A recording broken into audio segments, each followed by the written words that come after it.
साथियों, कल हमने कॉलेज लेक्चर फर्स्ट पेपर के जो वर्ष 2020 में हुई थी उसके 40 क्वेश्चन किए थे। अब हम 41वां प्रश्न से शुरुआत कर रहे हैं।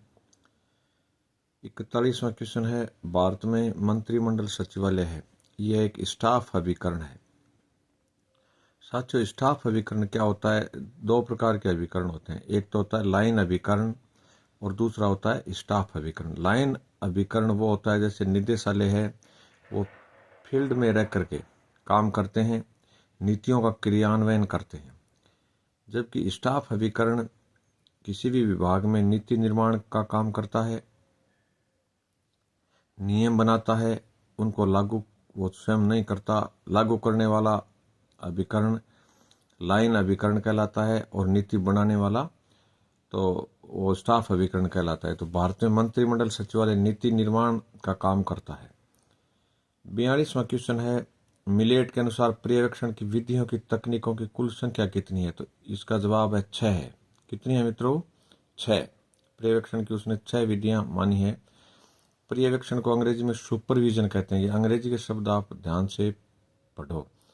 इंस्पेक्शन अलग चीज है, सुपरविजन अलग चीज है।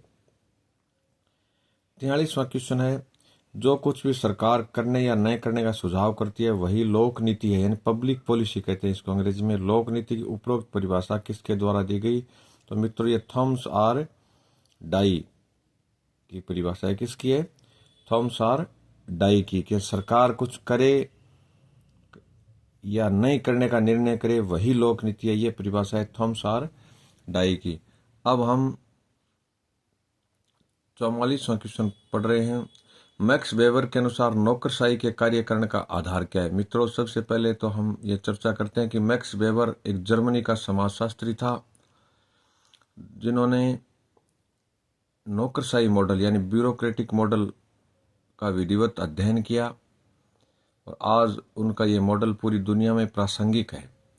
और सत्ता के भी उन्होंने कई प्रकार बताए थे। तो मैक्स वेबर के अनुसार नौकरशाही के कार्यकरण का आधार क्या है? कानूनी विवेकशील सत्ता है, यानी सत्ता के आधार पर ही कानून से उसको नौकरशाही को सत्ता मिलती है और उस सत्ता के आधार पर ही नौकरशाही काम करती है। फिर 45वां क्वेश्चन है, मौजूदा कर्मचारियों की पदोन्नति के माध्यम से संगठन में उच्च पदों को भरने की प्रक्रिया क्या कहलाती है? मित्रों, ये अप्रत्यक्ष भर्ती है।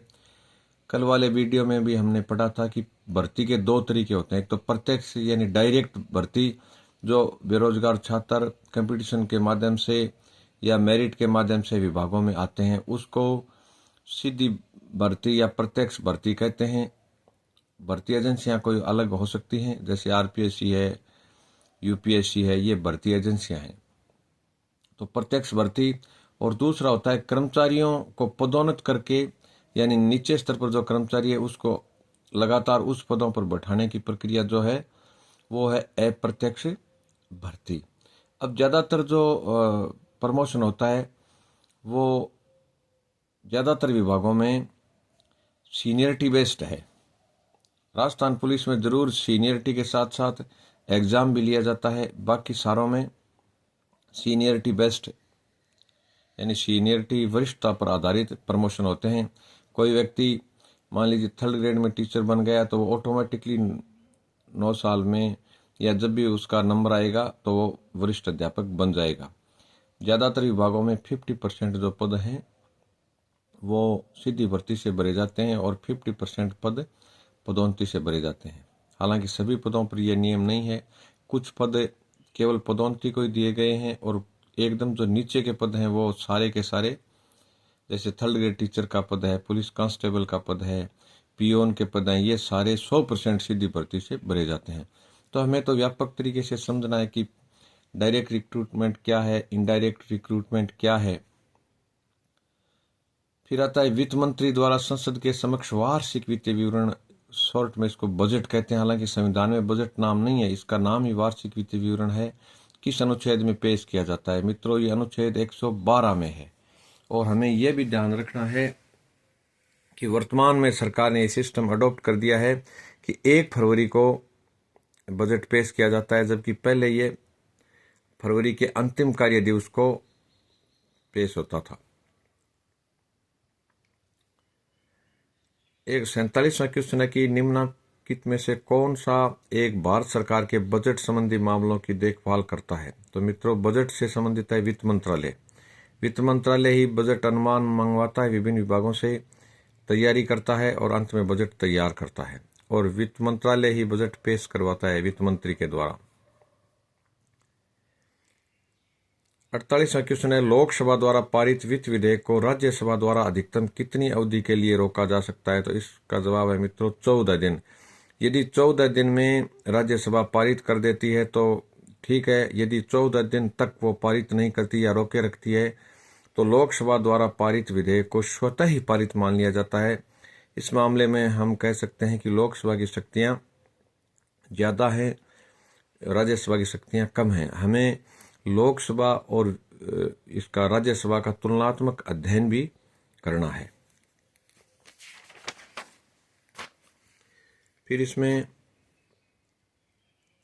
49वां क्वेश्चन है, निम्नलिखित में से कौन से संगठन के मानव संबंध प्रबंध सिद्धांत का मुख्य प्रणेता रहा है।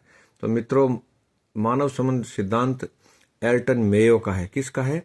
एल्टन मेयो का है। और आगामी वीडियो में हम एल्टन मेयो को ढंग से पढ़ेंगे, इनके जो सिद्धांत हैं उनको पढ़ेंगे। किस विद्वान ने लोक प्रशासन के शास्त्रीय सिद्धांतों को कहावतें यानी प्रोवर्ब कहा था। पहली बात तो हम समझते हैं कि शास्त्रीय सिद्धांत क्या हैं। जो लोक प्रशासन के शुरुआत के जो सिद्धांत हैं, प्रारंभिक काल के सिद्धांत हैं, उनको शास्त्रीय सिद्धांत कहा जाता है, यानी प्राचीन सिद्धांत। इनकी आलोचना की थी किसने? हर्बर्ट साइमन ने। हर्बर्ट साइमन मित्रों व्यवहारवादी थे और डिसीजन मेकिंग के लिए इनको नोबेल पुरस्कार भी मिल चुका है। यह प्रश्न भी कई बार आया हुआ है कि हर्बर्ट साइमन को किस वर्ष नोबेल पुरस्कार मिला और किसके लिए मिला? निर्णय निर्माण के लिए मिला, इनको डिसीजन मेकिंग के लिए मिला। 1947 में, जिस वर्ष भारत आजाद हुआ था, उस वर्ष हर्बर्ट साइमन को नोबेल पुरस्कार मिला। लोक प्रशासन के शास्त्रीय सिद्धांतों को कहावत कहकर के आलोचना करने वाले व्यक्ति थे हर्बर्ट साइमन। ये 50 क्वेश्चन कर लिए हमने। 51वां क्वेश्चन है, निम्नलिखित में से कौन सा एक लोक सेवाओं में कार्मिकों के दृष्टिकोण तथा मूल्यों में परिवर्तन लाने के लिए आवश्यक है? प्रशिक्षण। मित्रों, एक तो प्रशिक्षण होता है सेवा पूर्व, जैसे बीएड है, एसटीसी है, एमबीबीएस है या बैचलर ऑफ इंजीनियरिंग है, ये सेवा पूर्व की ट्रेनिंग है। और कोई भी व्यक्ति किसी पद पर लग जाता है तो उसके बाद बार बार ट्रेनिंग होती रहती है। टीचर्स की भी होती हैं, पुलिस के में भी होती हैं, पीडब्ल्यूडी विभाग में भी होती हैं। उनको कहते हैं रिफ्रेशर कोर्स। क्या कहते हैं? Refresher training courses. इसमें जो विभाग में नवीन परिवर्तन होते हैं उनसे विभागीय कर्मचारियों को परिचित करवाया जाता है और इससे व्यक्ति में नवीनता बनी रहती है, उसका दृष्टिकोण भी चेंज होता रहता है। ये है प्रशिक्षण। प्रशिक्षण को ट्रेनिंग कहते हैं, यानी काम में कुशलता के लिए ये दिया जाता है। फिर 52वां क्वेश्चन आता है, भारत में लोक सेवाओं के लिए सैंडविच प्रशिक्षण कार्यक्रम कब प्रारंभ किया। ये मित्रों इस पेपर में ये पहले भी आ चुका है कि किसने इसकी अनुशंसा की थी, और अब ये आ गया कि ये किस वर्ष लागू हुआ। तो प्रथम प्रशासनिक सुधार आयोग की अनुशंसा पर 1969 से। कब से लागू हुआ है? 1969 से। फिर 53वां क्वेश्चन है, संगठन में कार्य विधियों का मानकीकरण यानी वर्क के लिए स्टैंडर्ड क्या तय किए जाएं। ये वैज्ञानिक प्रबंध सिद्धांत में दिया गया था। किसमें? वैज्ञानिक प्रबंध सिद्धांत यानी साइंटिफिक मैनेजमेंट। और साइंटिफिक मैनेजमेंट के जन्मदाता कौन थे? A.W. टेलर। क्या नाम था? F.W. टेलर वैज्ञानिक प्रबंध सिद्धांत के जन्मदाता थे। यह संगठनात्मक प्रबंध में कार्य विधियों का मानकीकरण करता है। फिर 54वां क्वेश्चन आता है, निम्नलिखित में से कौन सा एक प्रशासन में संप्रेषण का प्रकार नहीं है। मित्रों, संप्रेषण क्या होता है कि जैसे मैं आपको मेरी बात आप तक पहुंचाता हूं, आप मेरे तक पहुंचाते हैं, या कक्षा में टीचर कहता है, या प्रिंसिपल कोई बात कहता है, या कलेक्टर कोई बात कहता है, वो संप्रेषण है। सामान्य व्यक्ति भी संप्रेषण करता है। तो संप्रेषण प्रशासन में संप्रेषण पूछा है तो उसमें अधो संचार तो होता है, यानी ऊपर से नीचे की ओर संचार बिल्कुल होता है। और दूसरा है कि ऊर्ध्व संचार, यानी नीचे से ऊपर की ओर भी संचार किया जाता है। नीचे का अधिकारी अपनी बात उच्च अधिकारी को पहुंचाता है तो उसको हम उधर संचार कहते हैं। और एक इसमें अधो पार्श्व संचार भी होता है, यानी नीचे की ओर तो आ ही गया, पहले ऊपर वाले में आ गए तो अधो नीचे हो गया। पार्श्व होता साइड में, यानी बराबर वाले को भी संचार दिया जाता है। इसमें एक समानांतर संचार शब्द कहीं नहीं आता है। अधो और पार्श्व संचार के भी रूप में, जबकि समानांतर संचार कहीं नहीं है। 25वां क्वेश्चन है, सहभागी प्रबंध का एक अच्छा उदाहरण है जनतंत्रीय नेतृत्व है। जनतंत्रीय या लोकतांत्रिक नेतृत्व जो होता है वो नेता अपने अनुयायियों से पूछ करके काम करता है, निर्णय में उनको भी भागीदार बनाता है। तो ये वर्तमान में लोकतंत्र में भी या किसी भी प्रशासनिक संगठन में सबसे बढ़िया प्रणाली है सहभागी प्रबंध प्रणाली। हम भी देखते हैं, राजनेताओं को देखते हैं कि जो ऑटोक्रेटिक टाइप के होते हैं, जो अपने निर्णय लोगों पर थोपते हैं, उनको जनता ज़्यादा सहन नहीं करती।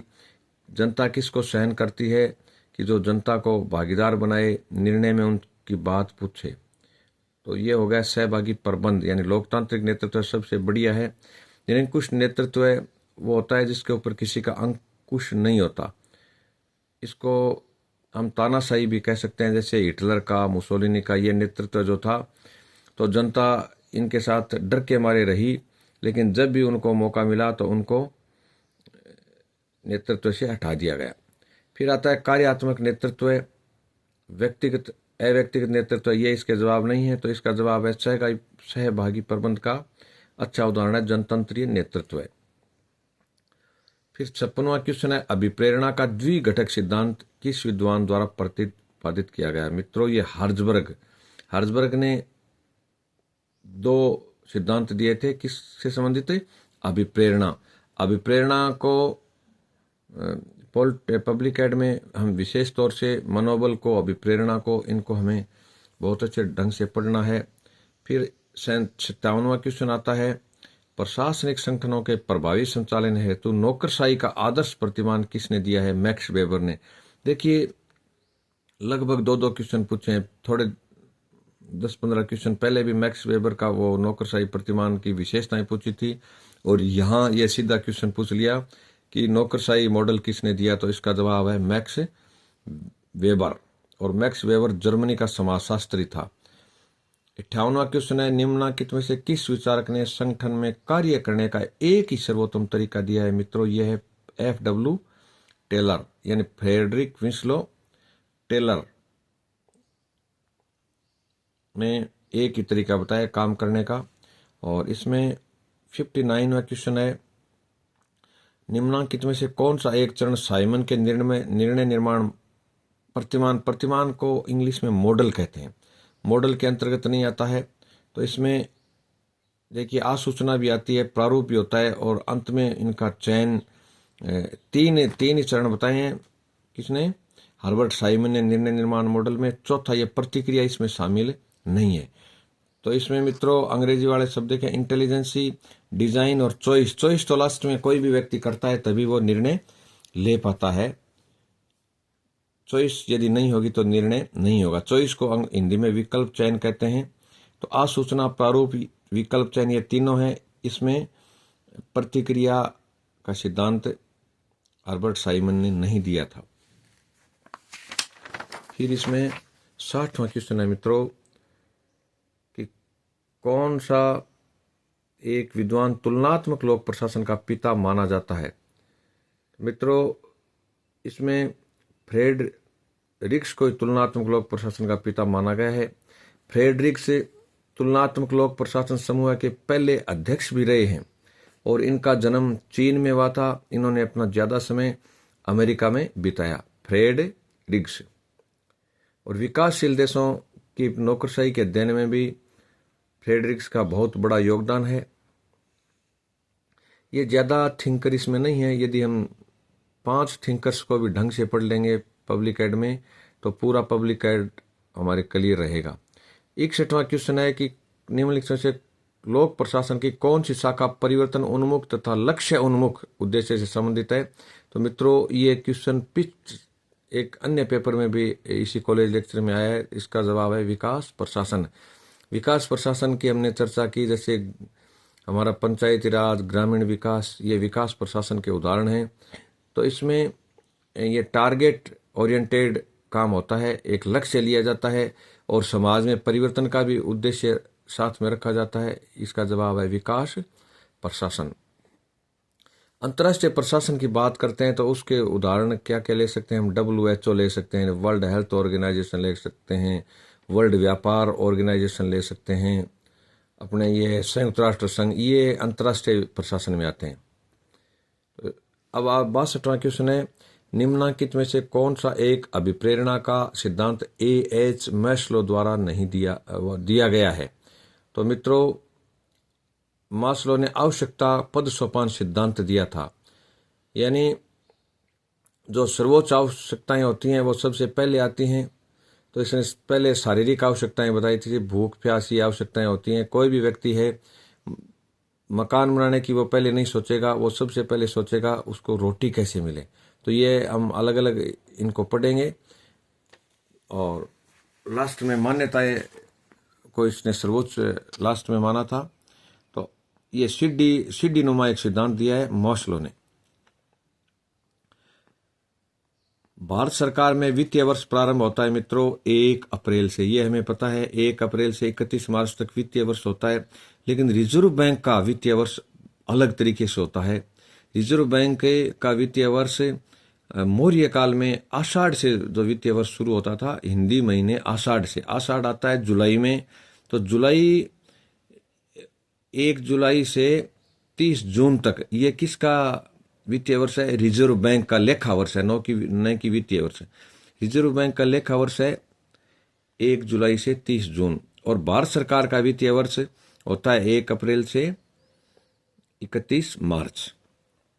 31 मार्च तक जो बजट काम में ले लिया जाता है वो हो जाता है, बाकी सारा लैप्स हो जाता है।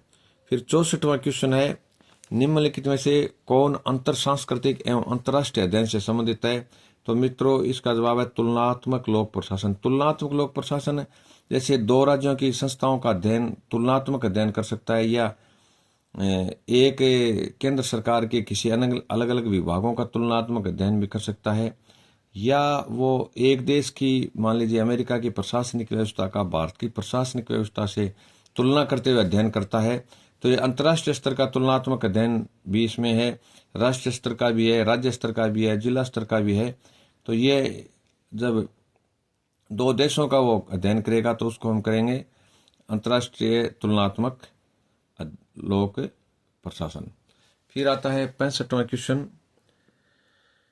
निम्नलिखित में से कौन से वक्तव्य नव लोक प्रशासन के संदर्भ में है? मित्रों, वर्तमान में नया लोक प्रशासन चल रहा है। आज आप किसी भी राज्य को देख सकते हैं, पॉलिटिकल में भी आपने पढ़ा है, वर्तमान पहले के राज्य पुलिस राज्य हुआ करते थे, डंडे के बल पर राज करते थे। आज मानवाधिकारों का युग है, कानून के शासन का युग है।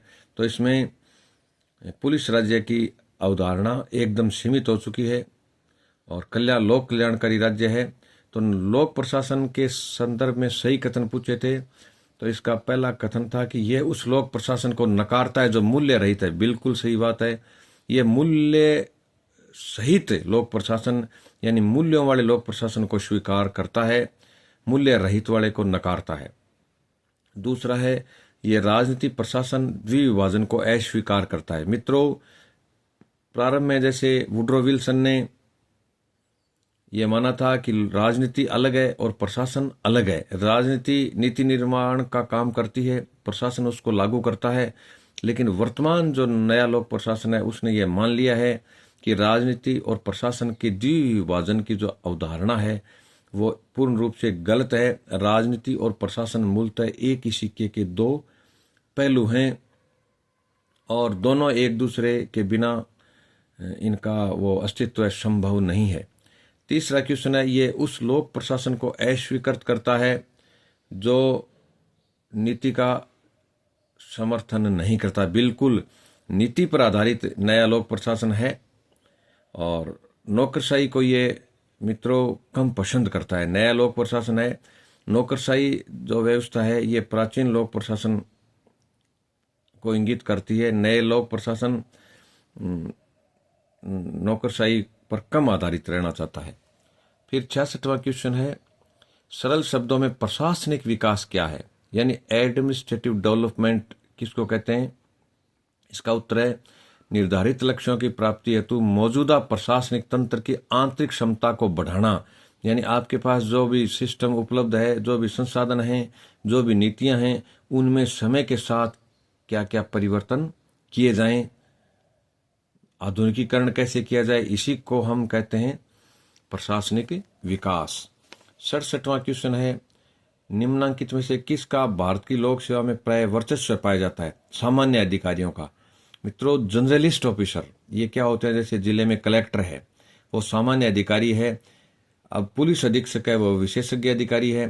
तो जिले में वर्चस्व किसका रहता है? कलेक्टर का। और हमारा जो सचिवालय सिस्टम है उसमें भी आईएएस प्रमुख रहते हैं। भारत सरकार के जो भी सचिवालय हैं, विभाग हैं, उनमें भी टॉप के ऊपर आईएएस बैठता है। तो भारत में सामान्यज्ञ और विशेषज्ञ होते हैं, डॉक्टर होते हैं, इंजीनियर होते हैं, या शिक्षा विभाग के व्यक्ति हो गए, वे विशेषज्ञ हैं। तो भारत की लोक सेवा में सामान्य अधिकारियों को ज़्यादा महत्व दिया जाता है और विशेषज्ञ अधिकारियों को कम। थोड़ा सा हम इस क्वेश्चन को समझ के करें। कलेक्टर एक जनरलिस्ट ऑफिसर यानी सामान्य अधिकारी है। हम कलेक्टर का नाम आते ही थोड़ा गलत कर देते हैं, यार कलेक्टर इतना बड़ा होता है, तो वो तो विशेषज्ञ शब्द का अर्थ ही अलग है, वो विशेषज्ञ नहीं है। 68वां क्वेश्चन है, निम्नांकित में से कौन सा लोक कल्याणकारी राज्य का प्रमुख साध्य या लक्ष्य है? तो लोक कल्याणकारी राज्य का लक्ष्य होता है मित्रों व्यक्ति और समाज का विकास करना। अब हम 69वां क्वेश्चन कर रहे हैं, अनामता का सिद्धांत किससे संबंधित है? यह है मंत्रिमंडल दायित्व के सिद्धांत से संबंधित है मित्रों। यानी मंत्रिमंडल में कोई भी मंत्री अपना नाम नहीं करता, बल्कि सामूहिक रूप से निर्णय लेते हैं, किसी का नाम नहीं आता। इसी को कहते हैं अनामता का सिद्धांत। यह मंत्रिमंडल के दायित्व के सिद्धांत से आया है। 17वां क्वेश्चन है, सतत विकास के लिए नौकरशाही की खामियों को दूर करने की प्रक्रिया को क्या कहते हैं? विनौकरशाहीकरण। अंग्रेजी में इसको कहते हैं डीब्यूरोक्राटाइजेशन, डीब्यूरोक्रेटाइजेशन। इसका अर्थ होता है कि नौकरशाही के नियमों को थोड़ा लूज किया जाए। नौकरशाही में जो लाल फीताशाही है, जो किसी भी समय पर जो काम नहीं करते हैं, उनमें भ्रष्टाचार की जो विशेषताएं हैं, इनको दूर किया जाए। यानी मतलब नागरिक उन्मुख नौकरशाही बनाई जाए। तो इसको नौकरशाही को दूर करने के लिए जो नया शब्द काम में लेते हैं वो है विनौकरशाहीकरण। इन चारों शब्दों का मित्रों जो भी व्यक्ति अर्थ जानता है वो इस प्रश्न का जवाब बिना पढ़े कर देता है। फिर 71वां क्वेश्चन है, निम्नलिखित में से किस विद्वान ने लोक प्रशासन में संगठन का लिंकिंग पिन मॉडल दिया था? लिंकिंग पिन मॉडल देने वाले थे रेंसिस लिंकार्ट। क्या नाम था उनका? रेंसिस लिंकार्ट। अंतिम शब्द याद रखो, ये जो इंग्लिश विचारक हैं इनका नाम याद रखना थोड़ा कठिन है, लास्ट वाले याद रखो, पूरा सही हो जाएगा। बड़ा नाम भी हमें याद नहीं रखना पड़ेगा। 72वां क्वेश्चन है, निम्नलिखित में से कौन सा एक सुशासन, देखिए पीछे भी एक क्वेश्चन आया गुड गवर्नेंस। ये गुड गवर्नेंस के उदाहरण मित्रों वर्ल्ड बैंक की यानी विश्व बैंक की है और 1992 में दी थी। किस वर्ष दी थी? 1992 में। 72वां क्वेश्चन है, कौन सा एक सुशासन या अभिशासन का संकेतक नहीं है? तो मित्रों सुशासन के संकेतक में पारदर्शिता बिल्कुल होनी चाहिए, जवाबदेही भी होनी चाहिए कि कोई अधिकारी काम करता है कितने समय में करेगा, कानून के प्रति उसकी क्या जवाबदेही है, नागरिकों के मित्र के रूप में वो काम करेगा। ये तो उसकी विशेषताएं हैं। कौन सी नहीं है कि प्रशासनिक राज्य उन्मुख, ये उसकी विशेषता नहीं है गुड गवर्नेंस की। पारदर्शिता, ट्रांसपेरेंसी, टाइम बाउंड, ये चीजें तो विशेषता में आती हैं, जबकि प्रशासनिक राज्य उन्मुख इसमें नहीं आता। फिर 73वां क्वेश्चन है, वैश्वीकरण तथा उदारीकरण लोक प्रशासन को अग्रसर करेगा। मित्रों वैश्वीकरण और उदारीकरण भारत में 1991 से शुरू हो चुके हैं। तो ये लोक सेवा में व्यावसायिकता को बढ़ाने का काम करता है, बिल्कुल सही है। निजी प्रशासन से प्रतिस्पर्धा भी कर रहा है। भारत सरकार कई जैसे टेलीकॉम है उसमें भारत सरकारी कंपनी BSNL है, रेलवे है, सरकारी विमान कंपनियां एयर इंडिया है, तो प्राइवेट विमान कंपनियां भी, ये इस प्रकार का प्रश्न है कि आपस में निजी प्रशासन से प्रतिस्पर्धा भी हो रही है। नौकरशाही की लोचशीलता होनी चाहिए। नौकरशाह जो है वो नियमों पर एकदम कठोर नहीं होने चाहिए, वो लोचशील होने चाहिए। ये सभी विशेषताएं वर्तमान नौकरशाही की हैं। 74वां क्वेश्चन है मित्रों, निम्नलिखित में से किसने लोक प्रशासन को तुलनात्मक बनाने हेतु पारिस्थितिक के उपागम को आगे बढ़ाया? ये है फ्रेड डब्ल्यू रिक्स, यानी इकोलॉजी से जोड़ने का प्रयास किसने किया था? फ्रेड डब्ल्यू रिक्स ने, और जिनको तुलनात्मक लोक प्रशासन का पिता भी कहा जाता है। विशुद्ध अनुसंधान किसके ऊपर बल देता है? ये साइकोलॉजी का या रिसर्च का क्वेश्चन है मित्रों। ये हर सब्जेक्ट में 5-7 आ रहे हैं। यह विशुद्ध अनुसंधान, देखिए रिसर्च जो होता है वो ज्ञान वृद्धि पर बल देता है हमेशा। किस पर बल देता है? ज्ञान वृद्धि पर। देखिए थोड़ा सा यदि आप दिमाग को ध्यान से इस पेपर को देखते दिमाग से, तो इसका सही जवाब हो सकता था। 76वां क्वेश्चन है, यह किसका मत है कि अंतिम सत्ता एक भ्रम है? मित्रों, अंतिम सत्ता नाम का कोई शब्द नहीं होता, ये एमपी फोलेट ने कहा था। किसने? MP folate. इनका पूरा नाम था मैरी पार्कर फोलेट। ये लेडीज हैं। कई बार ऐसे क्वेश्चन भी आ सकते हैं क्योंकि लोक प्रशासन के जितने भी विद्वान हैं वो लगभग जेंट्स हैं, लेडीज कम हैं, तो ये क्वेश्चन भी एकदम इजी आ सकता है कि इनमें महिला विचारक कौन से हैं। तो ये हो गया एमपी फोलेट। और एमपी फोलेट ने नेतृत्व का चक्रीय सिद्धांत भी दिया था। कौन सा सिद्धांत दिया था? नेतृत्व का चक्रीय सिद्धांत, यानी साइक्लोनिक थ्योरी ऑफ लीडरशिप। फिर 77वां क्वेश्चन आता है, वरिष्ठता आधारित पदोन्नति। देखिए इसके बारे में हम पहले चर्चा कर चुके हैं, पहले क्वेश्चन आ भी चुका है। ये वरिष्ठता आधारित पदोन्नति व्यवस्था के गुणों के बारे में निम्नलिखित में से कौन सा कथन सही नहीं है? तो मित्रों इसका जवाब है, यह कर्मचारियों में प्रतियोगिता योग्यता का संवर्धन करता है। बिल्कुल प्रतियोगिता तो होती नहीं है, सीनियरिटी से प्रमोशन हो जाते हैं, तो ये इसका सही जवाब है। अच्छा, कार्मिकों का मनोबल तो जरूर बढ़ता है।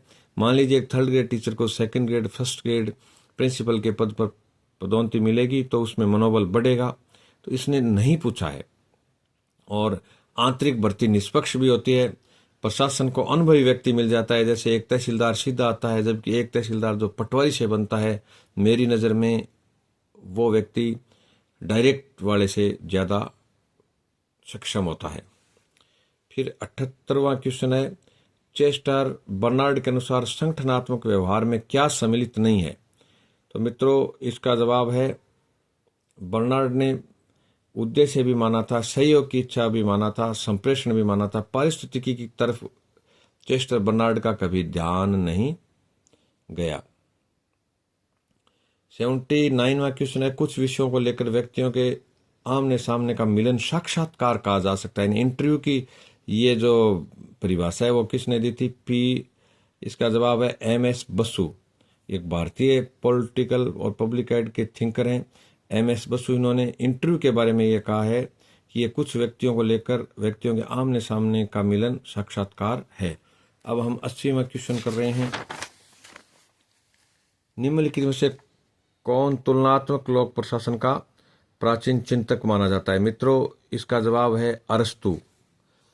अरिस्टोटल अंग्रेजी में कहते हैं इनको, पॉलिटिकल साइंस के बहुत बड़े थिंकर हैं। तो अरस्तु को तुलनात्मक लोक प्रशासन का प्राचीन चिंतक, सबसे पहले यूनान में इन्होंने तुलनात्मक लोक प्रशासन की चर्चा की थी। फिर 81वां क्वेश्चन है, निम्नलिखित में से कौन सा एक तुलनात्मक लोक प्रशासन का अवधारणात्मक उपागम फेरेल हेडी ने नहीं बताया है? तो इसका जवाब है मित्रों,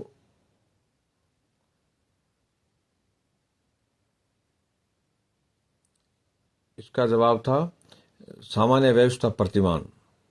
फिर 82वां क्वेश्चन आता है, किसी घटना के बारे में जानकारी प्राप्त करने से संबंधित शोध को क्या कहते हैं? इसको कहते हैं वर्णनात्मक शोध, यानी डिस्क्रिप्टिव शोध कहते हैं। कोई भी घटना है तो उसका हम विस्तृत विवरण लिखेंगे तो इसका तभी हमें वो घटना पूरी अन्य व्यक्ति को समझ में आएगी। इसको कहते हैं वर्णनात्मक शोध।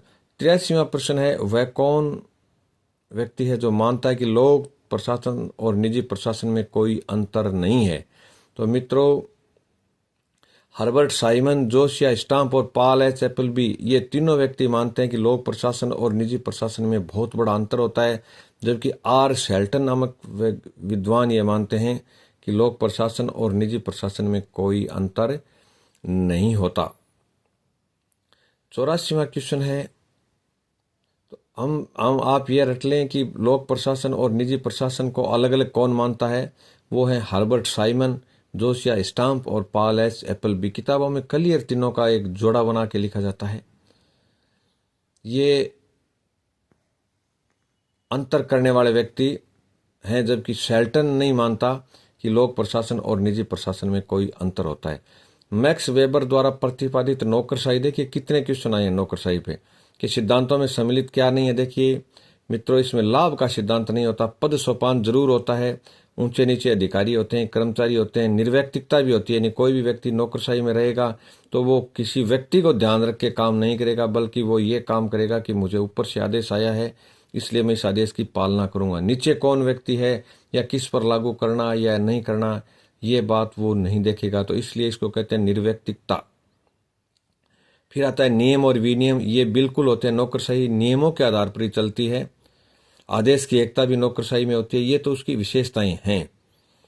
फिर 85वां क्वेश्चन है कि निम्नलिखित में से कौन बेहतर सभ्यता के लिए सामाजिक कौशल के बड़े समर्थक रहे हैं। तो इसका जवाब है मित्रों हर्बर्ट साइमन। साइमन ने व्यवहारवाद पर बल दिया था और सामाजिक कौशल के सबसे बड़े समर्थक थे। फिर हम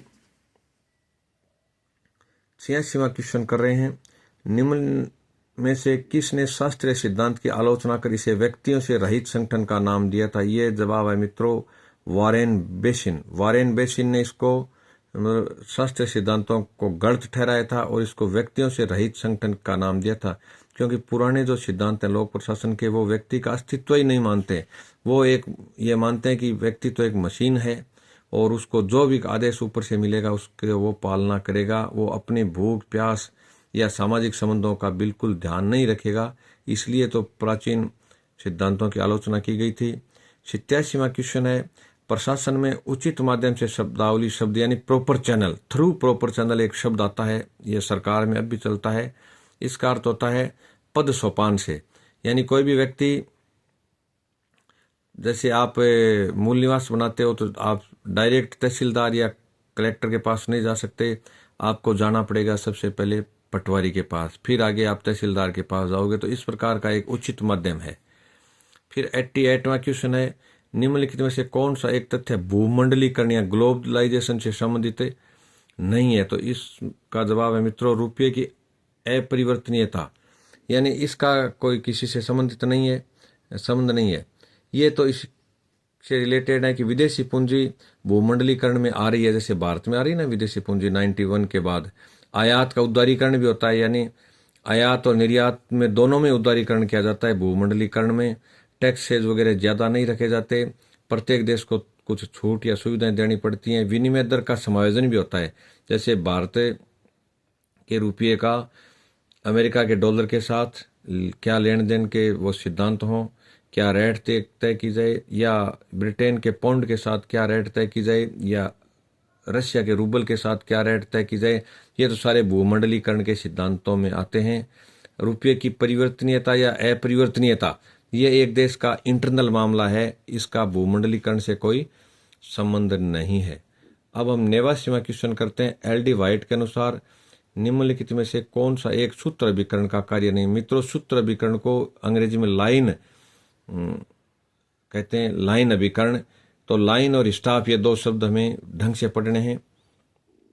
सूत्र अभिकरण का कार्य कौन सा नहीं है, इसका जवाब है मित्रों नीति निर्माण का काम सूत्र अभिकरण नहीं करता, नीति का वो क्रियान्वयन करता है। हालांकि ये क्वेश्चन बाद में डिलीट हो गया था।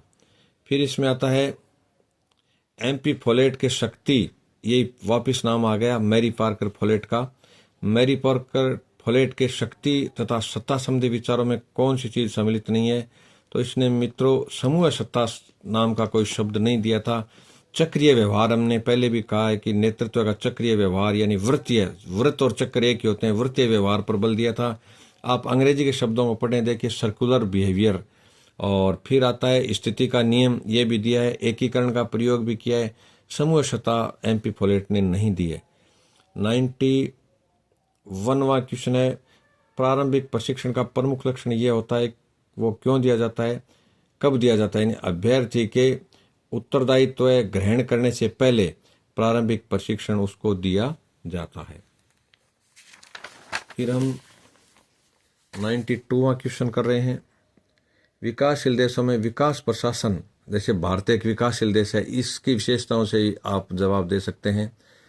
विकास प्रशासन की अड़चनों के विषय में क्या सही है, तो विकास प्रशासन में एक तो अड़चन आती है राजनीतिक अस्थिरता, कई बार सरकारें गिरती रहती हैं, तो ये एक समस्या है। फिर आता है संसाधनों का अभाव, ये भी बिल्कुल सही है।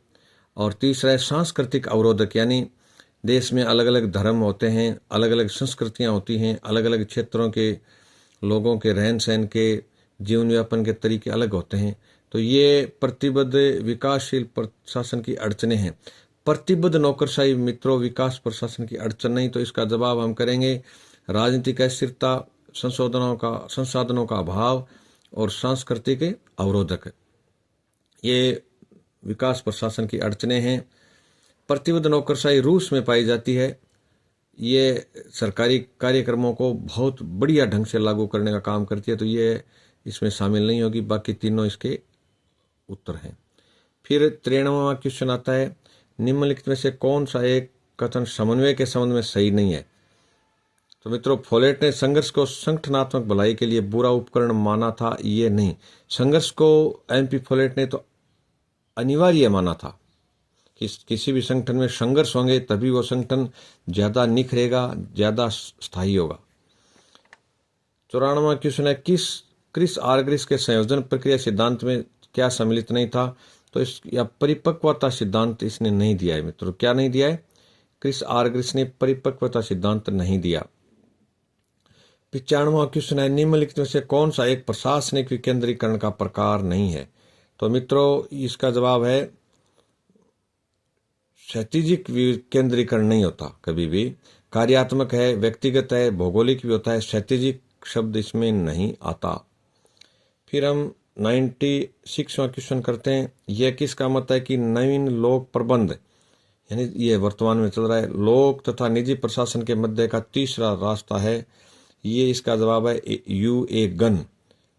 यानी नवलोक प्रबंध क्या करता है कि जैसे आजकल कई सरकारी कंपनियां प्राइवेट सेक्टर के काम भी करने लग गई है, वो नवलोक प्रबंध का उदाहरण है। तो ये एक तीसरा रास्ता हो गया। देखिए, पहले दो रास्ते थे, एक सरकारी था, एक प्राइवेट था। आजकल जो पीपीपी मॉडल चल रहा है ना, पब्लिक प्राइवेट पार्टनरशिप, इसमें सरकार और जनता के संगठन या प्राइवेट कंपनियां मिलकर के काम करती हैं, तो ये एक तीसरा रास्ता है। ये किसने कहा था, यूए गन ने।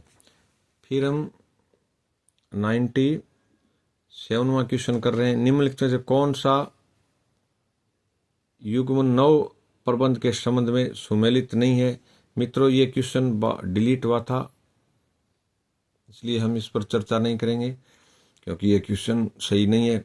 98वां क्वेश्चन है, लोक नीति पूरे समाज के लिए मूल्यों का आधिकारिक आवंटन है। कई बार आप पेपर करते समय ये ध्यान रखें, कई बार पूरे विकल्प ही गलत होते हैं, आप अपना 15 मिनट इसमें खपा देते हो। यदि आपको लग गया है कि क्वेश्चन गलत है, नहीं समझ में आता है, तो तुरंत उसको छोड़ करके आगे चलो ताकि आपका दिमाग खराब नहीं हो। लोकनीति पूरे समाज के लिए मूल्यों का आधिकारिक आवंटन है, यह कथन किसका है, यह डेविड ईस्टन का है। किसका है, डेविड ईस्टन का। 99वां क्वेश्चन है मित्रों, बजट के प्रसंग में गिलोटिन शब्द क्या होता है। यानी मतदान मांगों को मुख बंद का प्रयोग करके पारित कर दिया जाता है, इसका नाम है गिलोटिन।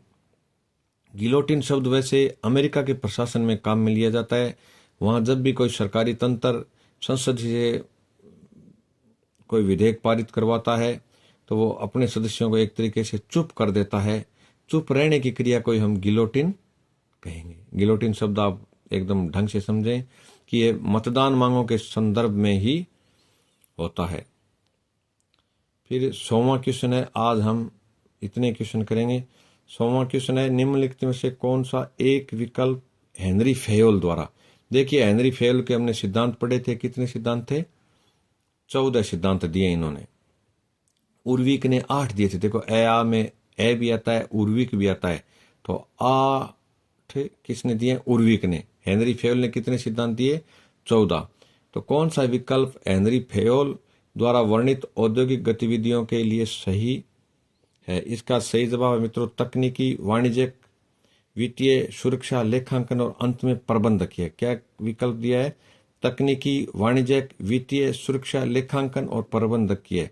इसमें टिक पे आप नहीं जाएं क्योंकि टिक कईयों में गलत भी लगे हुए हैं। तो अपने ये 100 क्वेश्चन पेपर फर्स्ट के हम कर चुके हैं।